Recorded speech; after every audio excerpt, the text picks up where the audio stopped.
अस्सलाम वालेकुम।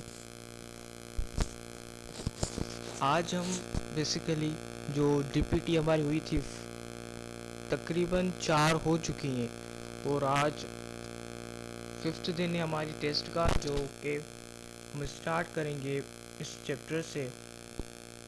ठीक है, जो भी आपने क्वेश्चन अटेम्प्ट किए हैं हर एक एमसीक्यूज़ की आपको यहाँ पर डिस्कशन दी जाएगी, क्योंकि डिस्कशन के बिना अगर देखा जाए तो डिस्कशन के बिना बिल्कुल सही नहीं होगा स्टडी करना। और मैंने बहुत सी एकेडमीज़ देखी हैं जो कि डिस्कशन कुछ देती हैं कुछ नहीं देती। और मैं बात करूं कुछ एकेडमीज़ की जहां पर मैं पर्सनली मैंने देखा है कि वो प्रोवाइड नहीं करते, सिर्फ रिटन फॉर्म में एक्सप्लेनेशन दे देती हैं। तो ऐसे एकेडमीज़ से दूर रहें। ठीक है, स्टार्ट करते हैं आज की डिस्कशन।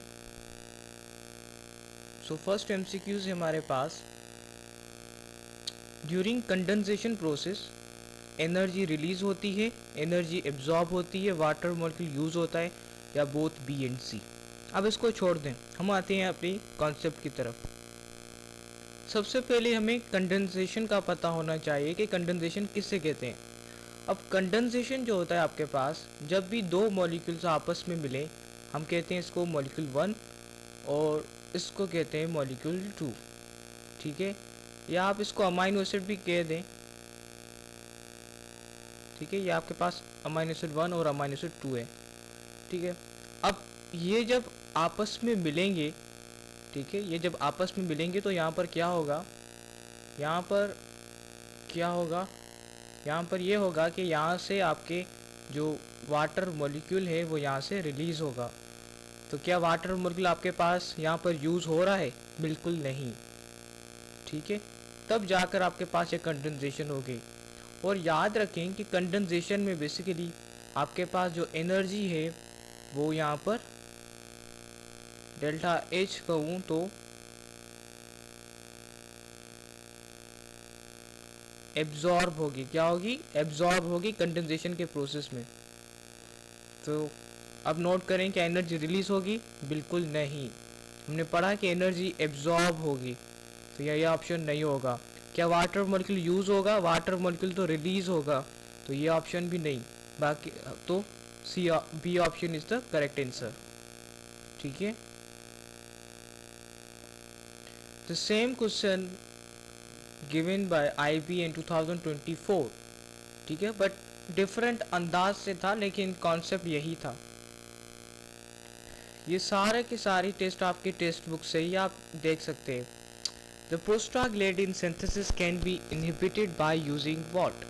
अब प्रोस्टाग्लैंडिन एक सब्सटेंस होता है ब्रेन में जो कि इनहिबिट करता है, इसकी जो सिंथेसिस है वो इनहिबिट करता है एस्पिरिन। ठीक है, aspirin. Next, the type of RNA which involve in peptide linkage. अब पेप्टाइड लिंकेज से मुराद है जब अमाइनो एसिड आपस में मिलते हैं तो पेप्टाइड बॉन्ड बनता है, हम उसे कहते हैं peptide linkage during protein synthesis. तो ड्यूरिंग प्रोटीन सिंथेसिस जब होती है तो basically ribosomal RNA they take part in this synthesis. ठीक है, नेक्स्ट,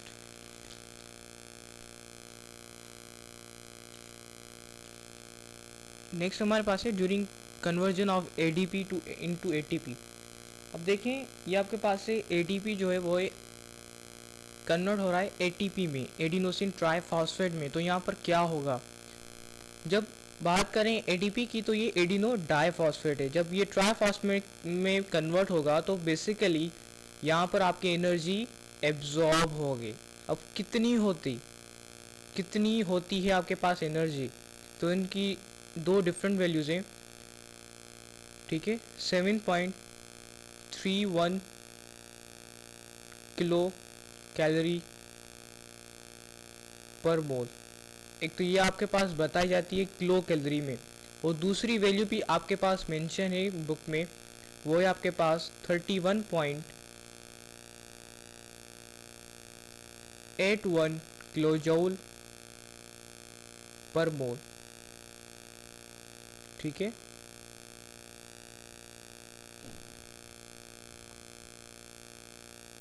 तो यहाँ पर देखें कौन सा ऑप्शन करेक्ट है। 7.3 किलो कैलोरी पर मोल एनर्जी इज रिलीज, जबकि हमने बात की है कि एनर्जी यहाँ पर एब्जॉर्ब होगी जब आपके पास एटीपी कन्वर्ट होगा एटीपी में। तो जहाँ पर भी रिलीज की बात लिखी है उसको रिमूव कर दें। ठीक है, ये भी नहीं होगा, ये भी नहीं होगा। अब दूसरी बात, अब ये मैंने दो वैल्यूज़ आपको यहाँ पर मेंशन की है। अब इस हिसाब से देखें, यहाँ पर तो दोनों एब्जॉर्ब है, तो आपको अब एनर्जी देखनी पड़ेगी। एक पर यहाँ देखें तो 31.81 किलो कैलोरी पर मोल है, जबकि हमने पढ़ा कि 7.31 किलो कैलोरी होता है, बट ये जूल में होती है वैल्यू।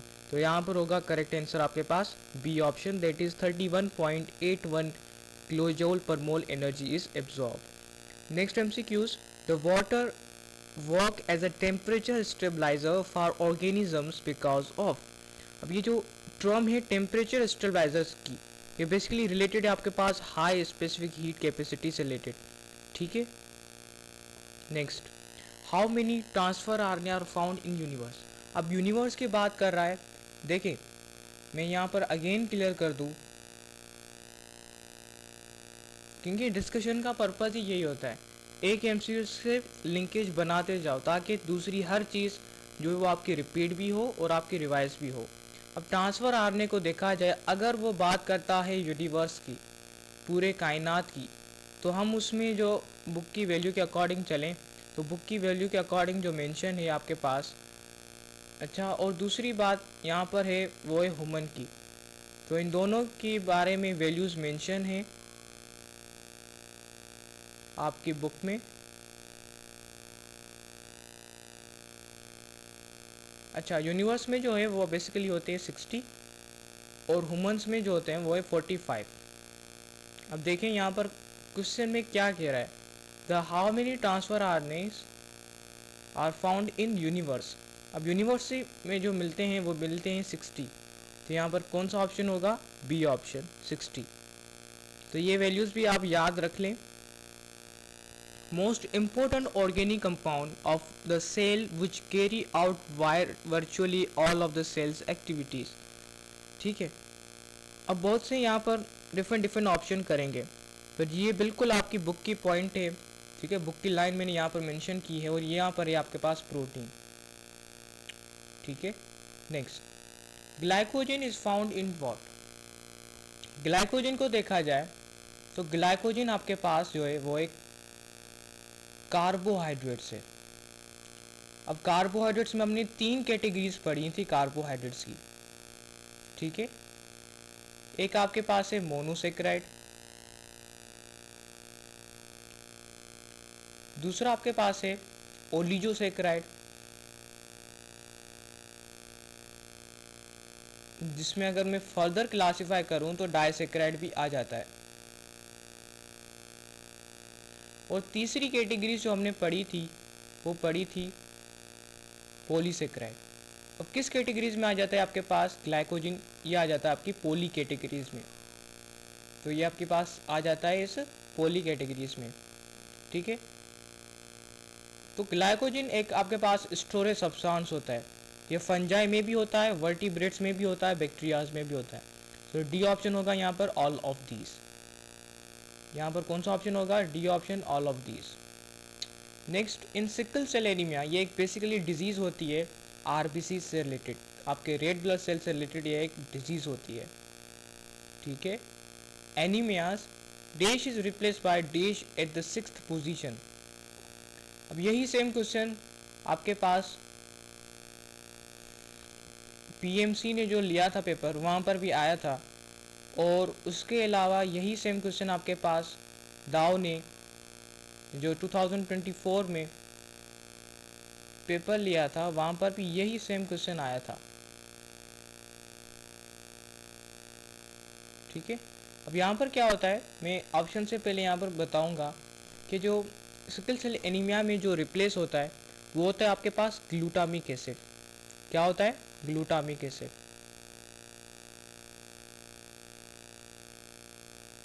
Glutamic acid. ये रिप्लेस होता है बेसिकली, इसको रिप्लेस कौन करता है, इसको रिप्लेस करता है वेलिन। इस एक की रिप्लेसमेंट की वजह से क्या हो जाती है, सिकल सेल एनीमिया। तो यहाँ पर देखिए कौन सा ऑप्शन है, यहाँ पर आपके पास B option, that is glutamic acid and valine. ठीक है, next, the correct information about the spider web. अब हमने दो तरह के पढ़े थे, एक आपके पास था ग्लोबुलर प्रोटीन और दूसरा था फाइब्रस प्रोटीन। और इस फाइब्रस प्रोटीन को देखें तो ये सॉरी इस स्पाइडर वेब को देखें तो ये आपके पास क्या है, ये आपके पास है फाइब्रस प्रोटीन। ठीक है, अब जो भी कैरेक्टरिस्टिक्स हैं फाइब्रस प्रोटीन से रिलेटेड मैंने बताई थी वो सारी यहाँ पर आप मैच करें, जो स्पाइडर वेब से मैच कर जाए, जो फाइब्रस प्रोटीन से मैच कर जाए, वही आपका करेक्ट ऑप्शन होगा। अब हमने पढ़ा था कि जो नॉन क्रिस्टलाइन की बात करें तो ये फाइब्रस प्रोटीन बिल्कुल नॉन क्रिस्टलाइन ही होती हैं, इनको क्रिस्टलाइन नहीं कर सकते। दूसरी बात, ये वाटर इनसोल्यूबल होती हैं। तो यहाँ पर कौन सा होगा ऑप्शन, ये option A and D. In insulin the two chain are held together by what. अब इंसुलिन की जो, अच्छा सबसे पहले मैं यहाँ पर एक और एमसीक्यूज, एक और पॉइंट बताना चाहूँ। ठीक है, ये जो आपके पास इंसुलिन है इसके बारे में याद रखें, ये आपके पास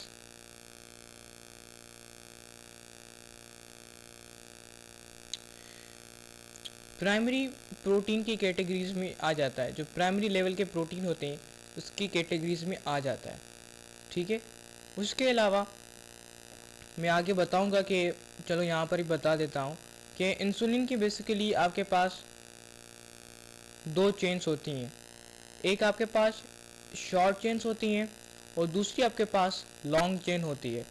अब शॉर्ट चेन में कितनी अमाइनो एसिड होते हैं, ये सारी आपके बुक की डेटा है। शॉर्ट चेन में जो अमाइनो एसिड होते हैं दैट इज़ 21 और जो लॉन्ग चेन है उसमें होती हैं 30। इन टोटल को मिलाकर पूछे तो यहाँ पर आपके पास ऑप्शन होगा 51 अमाइनो एसिड। ठीक है, अच्छा जी, और इसमें अगर वो पेप्टाइड लिंकेज का पूछे तो क्या होगा ऑप्शन, यहाँ पर होगा आपके पास बेसिकली 49। क्या होगा यहाँ पर 49 पेप्टाइड लिंकेज। तो ये सारे क्वेश्चन यहाँ से बन सकते हैं। नेक्स्ट कह रहा है कि two chains are held together by what. तो ये बात याद रखें, ये डाइसल्फाइड बॉन्ड से बेसिकली अटैच होती हैं। The cholesterol it is a type of steroid so it must have a basic nucleus made up of. ठीक है, तो आपने स्टेरॉइड का स्ट्रक्चर पढ़ा होगा, वहाँ पर देख सकते हैं कि बेसिकली ये 17 कार्बन से बना हुआ होता है। अगर मैं बात करूं सिंध के स्टूडेंट की तो उनकी जो बुक है बायोलॉजी की, उसके पेज नंबर 19 पर मौजूद है, पेज नंबर 19, वहाँ से देख सकते हैं। तो यहाँ पर उन्होंने जस्ट बात की है स्टेरॉइड न्यूक्लियस की।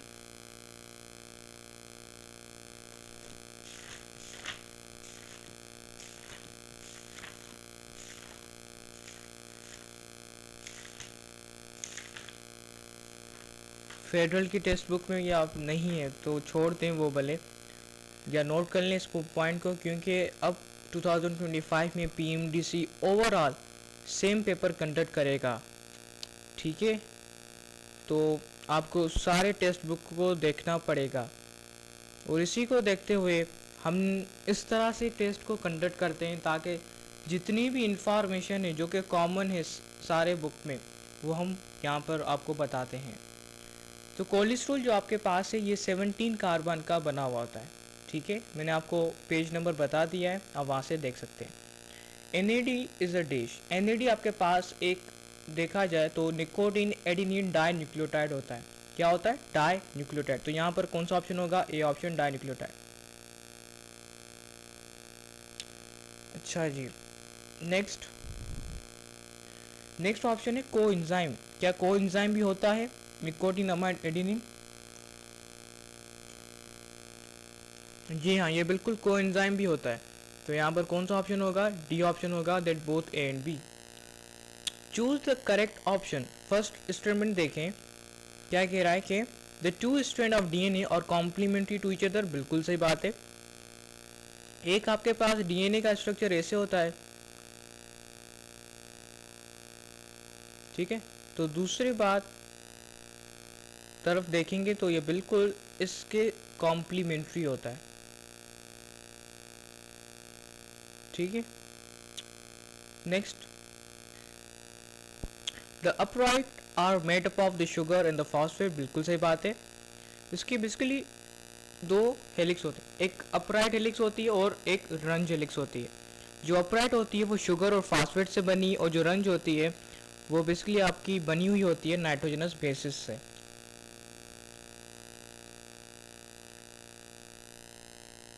थर्ड स्ट्रैंड देखें, the distance between the two strand is 10 angstrom. क्या ये बात बिल्कुल करेक्ट है? 10 एंगस्ट्रॉम होता है।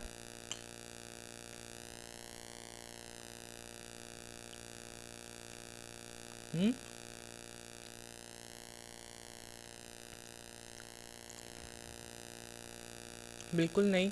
तो यहाँ पर जो करेक्ट ऑप्शन होगा वो होगा आपके पास that is 1 and the 2, that means A option is the correct answer. Next हम इसको देखें, चूज द करेक्ट स्टेटमेंट। अब ये जो आपके पास है वो बेसिकली जो चैप्टर है जो आपने पढ़ा था पॉलीसेक्राइड, जिसमें हमने 3 पढ़े थे बेसिकली। एक आपके पास था स्टार्च था, और दूसरा आपके पास था ग्लाइकोजन, और तीसरा आपके पास था काइटिन, ठीक है, या सेलुलोज भी हम में सेलुलोज कहता हूँ इसको।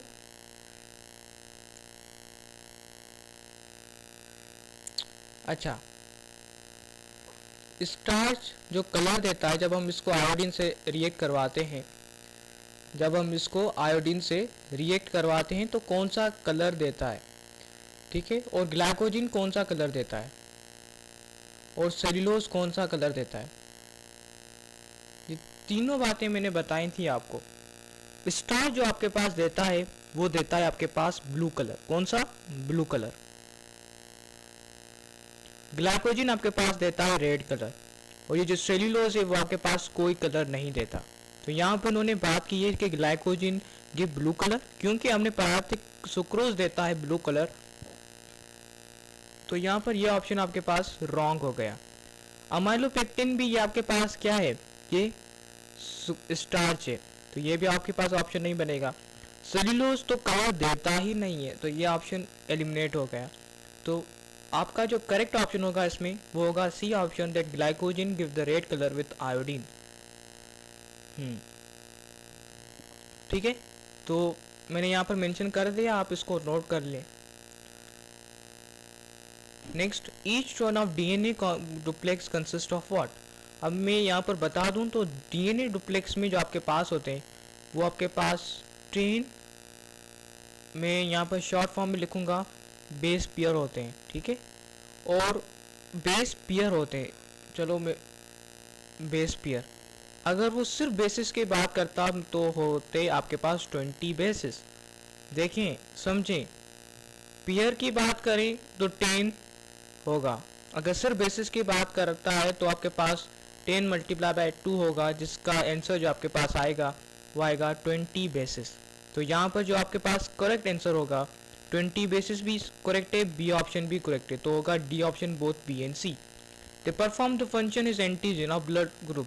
अब एंटीजन का जो फंक्शन परफॉर्म करता है वो करता है आपके पास ग्लाइकोप्रोटीन। कौन करता है? ग्लाइकोप्रोटीन। क्या ग्लाइकोप्रोटीन यहाँ पर ऑप्शन है? लिपोप्रोटीन भी नहीं है, ग्लाइकोलिपिड भी नहीं है, न्यूक्लियोप्रोटीन भी नहीं है। ग्लाइकोप्रोटीन को हम एक दूसरे नाम से भी जानते हैं, जिसको हम कहते हैं म्यूकोइड। क्या कहते हैं? म्यूकोइड। तो यहाँ पर जो करेक्ट ऑप्शन होगा आपका वो होगा B option, that is mucoid. The chitin it is a polymer which is functionally comparable to, ये बिल्कुल आपके बुक पॉइंट है, that is keratin protein. The nitrogenous protein drive from the collagen of the skin and the bone, हम इसको हम कहते हैं gelatin. And DNA and RNA differ in dash. अब देखें तो दोनों में शुगर तो बिल्कुल डिफरेंट होती है। उसके अलावा यहाँ पर हमने पढ़ा था कि प्यूरिन, प्यूरिन में आपके पास आ जाता है एडिनिन और ग्वानिन, ठीक है, और एडिनिन और ग्वानिन में आपके पास डबल हाइड्रोजनस बॉन्ड होते हैं, ये भी नोट कर लें। पिरिमिडीन की बात की जाए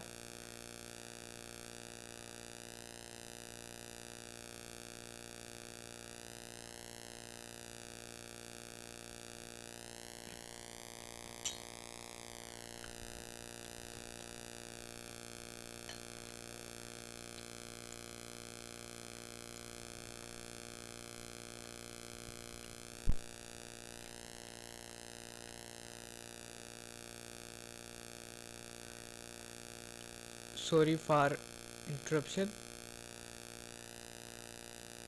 तो हम यहाँ पर देखें प्यूरिन जो आपके पास है वो बेसिकली दो होती हैं। First one is adenine and other one is guanine. ठीक है, first one is adenine and other one is guanine. और दूसरी बात मैंने यहाँ पर की थी कि पिरिमिडीन, जो पिरिमिडीन आपके पास होती हैं वो आपके पास तीन होती हैं। कितनी? तीन। Uracil, thiamine and cytosine. ठीक है, अब जो डीएनए और आरएनए में बात की जाए, अगर डीएनए की बात करूं तो डीएनए में आपके पास होता है थायमीन। ठीक है, थायमीन। और आरएनए में आपके पास होता है यूरासिल। क्या होता है? यूरासिल। ये डीएनए की बात है और ये आरएनए की। तो यूरासिल और थायमीन ये दोनों पिरिमिडीन है, और दोनों में आपके देखेंगे तो पिरिमिडीन बिल्कुल डिफरेंट है। डीएनए में थायमीन है और आरएनए में आपके पास है यूरासिल। तो ये ऑप्शन बिल्कुल करेक्ट है। और जहाँ तक शुगर की बात की जाए तो डीएनए में आपके पास जो शुगर होती है वो होती है डीऑक्सीराइबो शुगर, और इसमें आपके पास होती है राइबो शुगर। ठीक है, यहाँ पर जो करेक्ट आंसर होगा वो होगा C option, sugar and pyrimidine. दोनों में ये डिफर करते हैं। Waxes they form protective coating on dish. All of these leaf पर भी बनाते हैं, फ्रूट पर भी बनाते हैं, एनिमल स्किन पर भी बनाते हैं। ATP consist of 3 phosphate group, adenine, basis and dish. तो एटीपी के पास एडेनिन, बेसिस और राइबोज शुगर होती है। ठीक है, the triglyceride that are solid और रूम टेम्परेचर। अगर वो सॉलिड की बात करता है तो सिंपल यहाँ पर होगा आपके पास फैट। अगर वो लिक्विड की बात करता है फिर आपके पास यहाँ पर होगा ऑयल। तो यहाँ पर इन्होंने फिर सॉलिड की बात की है तो यहाँ पर होगा आपके पास A option, fat. The two different molecules belonging to different categories usually combine together to form dash. हम इसे कहते हैं कॉन्जुगेटेड मॉलिक्यूल।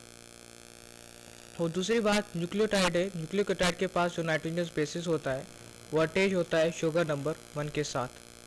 शुगर नंबर 1 के साथ। ठीक है, अब यहाँ पर देखें तो आपके पास मैं ड्रॉ करता हूँ।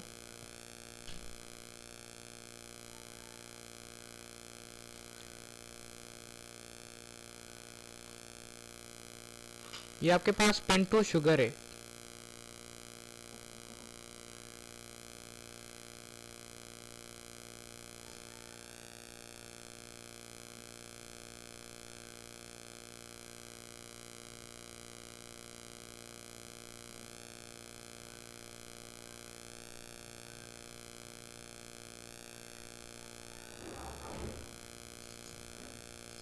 अब सही है, तो ये आपके पास पेंटो शुगर है। ये जो कार्बन होता है वो होता है 1 कार्बन। और ठीक है, तो यहाँ पर आपके पास बेसिकली होती है attach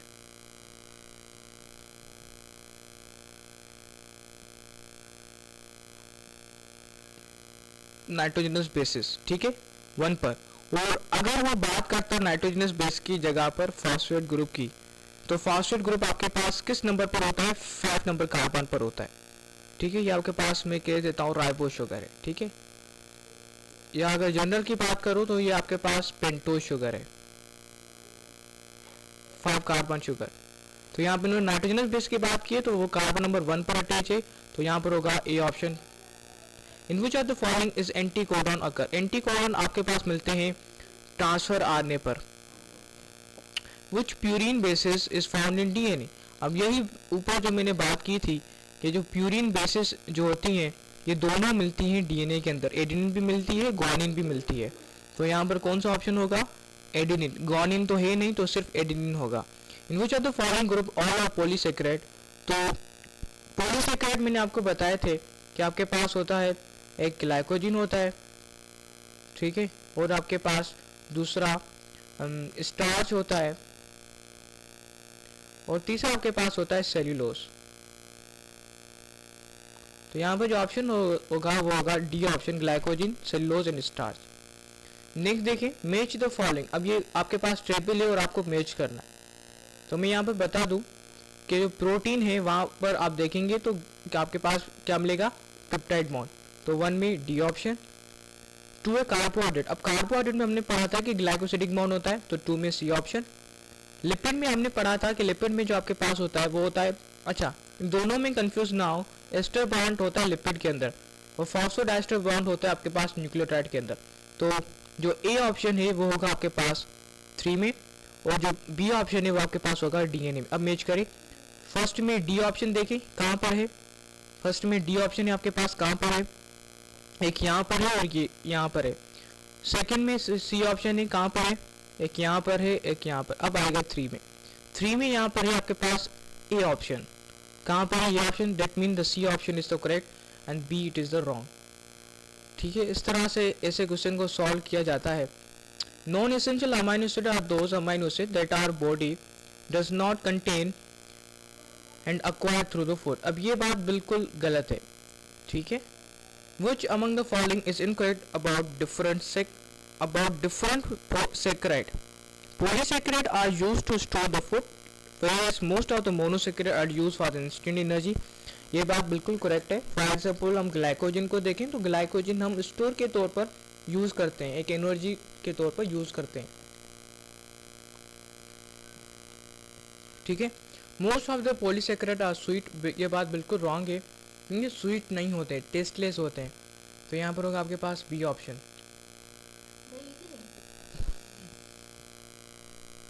the animal fat are what, animal fat हमने पढ़ा था ऊपर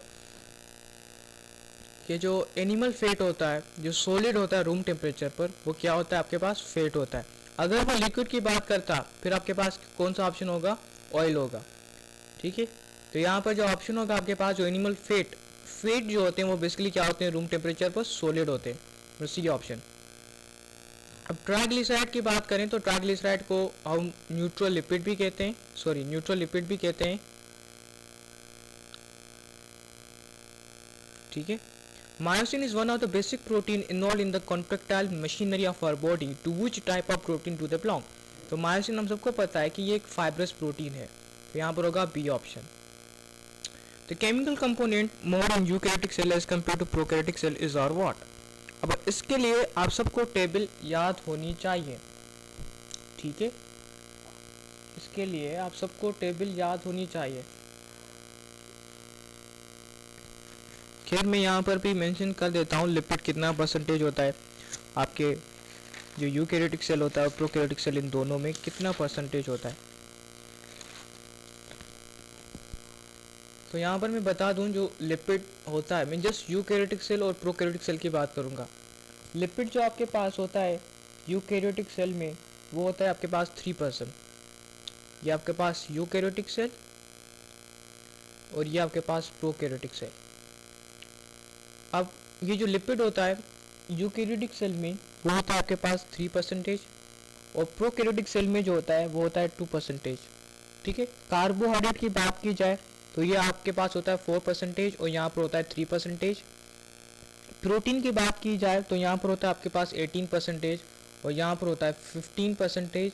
और डीएनए की बात की जाए यहाँ पर आपके पास होता है 0.25% और इस प्रोकैरियोट में होता है 1%, ठीक है। अब आप कंपैरिजन करें और बताएं कौन सा करेक्ट ऑप्शन होगा। कह रहा है कि which chemical component is more, किसमें मोर, इन यूकैरियोटिक सेल।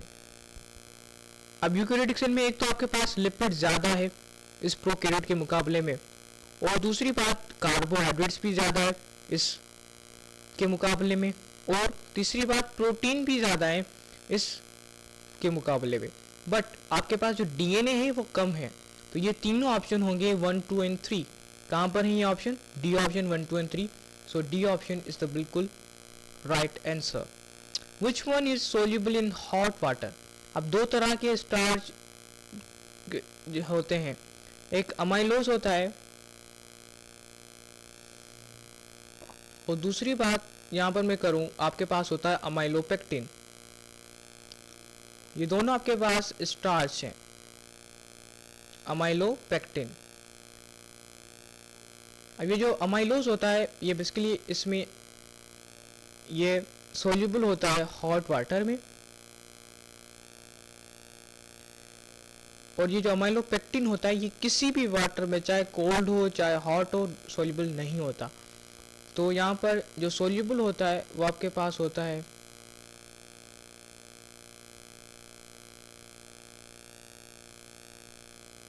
कौन सा? अमाइलोज। तो the correct answer will be C option, amylose. Oil in the water do not mix together, but rather a large droplet of oil is formed due to hydrophobic exclusion. Testosterone is a hormone which is chemically similar to, ये आपके पास cholesterol से related है। Which of the following is characteristics of RNA but not in DNA? वही बात करूंगा कि RNA में हमने पढ़ी थी कि राइबोज शुगर होती है जो कि DNA में नहीं होती। DNA में क्या होती है? DNA में होती है डीऑक्सीराइबोज शुगर। दूसरी बात, आरएनए का बिल्कुल सिंगल स्ट्रैंडेड स्ट्रक्चर होता है, दैट मीन सिंगल हेलिक्स होता है। अगर आप उसको फोल्ड करेंगे फिर आपके पास डबल हेलिक्स नज़र आएगा।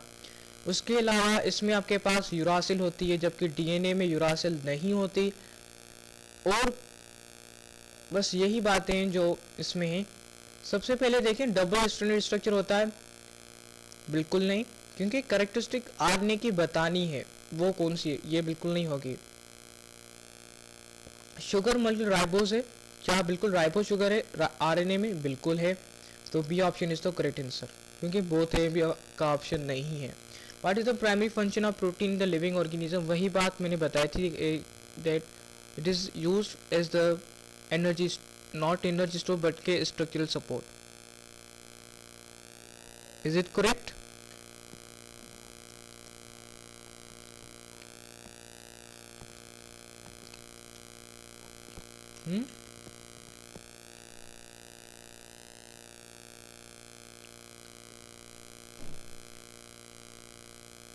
नहीं, क्योंकि स्ट्रक्चरल सपोर्ट को देखा जाए तो वो लिपिड करते हैं। यहाँ पर होगा A option. If a DNA molecule consist of 360 nucleotide where are to be the transcripted, the protein formed after the translation will have number of amino acid. वही बात हमने पता है कि अगर एक हेलिक्स की बात करें, ठीक है, तो उसमें आपके पास आ जाते हैं 3.6 अमाइनो एसिड्स। ठीक है, अब यहाँ पर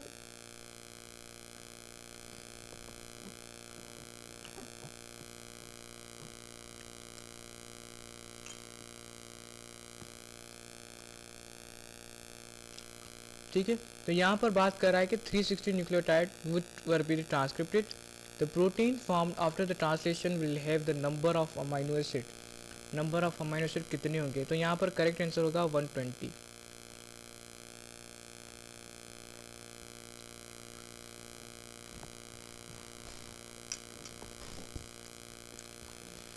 देखें, मैं आपको अगेन एक्सप्लेन करता हूँ, मे भी आपको समझ में ना आया हो। तो एक न्यूक्लियोटाइड जो हमारे पास होता है, एक मैं शॉर्ट फॉर्म में लिखूंगा, एक न्यूक्लियोटाइड को जो ट्रांसक्रिप्ट करता है वो करता है 3 अमाइनो एसिड। कितने? 3 अमाइनो एसिड करते हैं।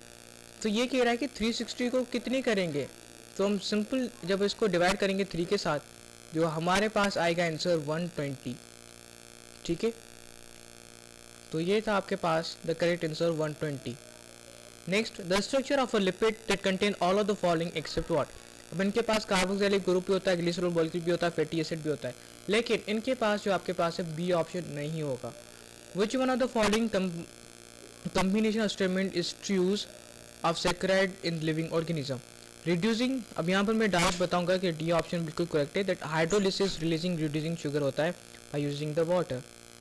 ठीक है, हाइड्रोलिसिस में वाटर को यूज करते हैं, जबकि रिलीज किस में करते हैं? हम रिलीज करते हैं आपके पास कंडेंसेशन प्रोसेस में। The lipid molecule is compose of the glycerol fatty acid. जो लिपिड मॉलिक्यूल में ग्लिसरॉल फैटी एसिड की जो रेशियो होती है वो 1:3 होती है। तो यहाँ पर करेक्ट आंसर होगा 1:3। तो glucose it is a good source, क्योंकि इनके पास कार्बन लिंक होता है हाइड्रोजन की वजह से, इस वजह से ये गुड सोर्स ऑफ एनर्जी होते हैं। Which are the following 0 calorie. यहाँ पर आपके पास जो 0 कैलोरी फाइंड करनी है, मैंने आपको एक ट्रिक बताई थी, उसके अकॉर्डिंग आप करेंगे तो बी ऑप्शन होगा। The number of peptide bond in this compound. अच्छा,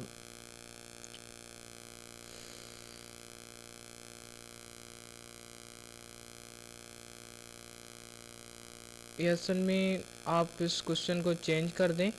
the number of peptide bond in insulin short chain, ठीक है, इस क्वेश्चन को चेंज कर दें कि जो नंबर ऑफ अमाइनो एसिड होते हैं, जो नंबर ऑफ पेप्टाइड बॉन्ड होते हैं in the compound insulin short chain, इस इंसुलिन की जो शॉर्ट चेन होती है उसमें कितने नंबर ऑफ पेप्टाइड बॉन्ड होते हैं। अब सबसे पहले आपको पता होना चाहिए इनमें कितने अमाइनो एसिड होते हैं। तो हमने पढ़ा 21 अमाइनो एसिड होते हैं, ठीक है। तो 21 अमाइनो एसिड हैं, तो सिंपल बात करूँगा कि यहाँ पर जो आपके पास जो पेप्टाइड बॉन्ड होगा, वो जो नंबर ऑफ पेप्टाइड बॉन्ड होंगे वो एक कम होगा, दैट मीन 20 होगा ऑप्शन, ठीक है। तो यहाँ पर होगा आपके पास नन ऑफ दीज। ये क्वेश्चन को चेंज करना था बट कंपोजिंग मिस्टेक हो गई यहाँ पर, तो आप इसको करेक्ट कर लें। Which are the following it is the most commonly known as milk sugar. अब आप सबको पता है कि लैक्टोज को कहते हैं milk sugar. A basic event in the protein synthesis is the creation of messenger RNA होती है, ठीक है। द केमिकल नेचर आप सबको पता है कि सिल्क एक प्रोटीन होती है, यहाँ पर होगा सी ऑप्शन, ठीक है। ये था आपकी डेली प्रैक्टिस टेस्ट नंबर 5 की डिस्कशन, एंड आई होप आपको समझ में आई हो। जो भी क्वेश्चन हो आप कोएडमिन से कर लें, यहाँ पर नंबर मैंने मेंशन कर दिया कोएडमिन का, तो वो खुद इसका आंसर देंगे, ठीक है। बाकी इसकी पीडीएफ आपको शेयर कर दी जाएगी ग्रुप में, ग्रुप ज्वाइन करें, लिंक भी दी हुई है डिस्क्रिप्शन में। जज़ाकल्लाह।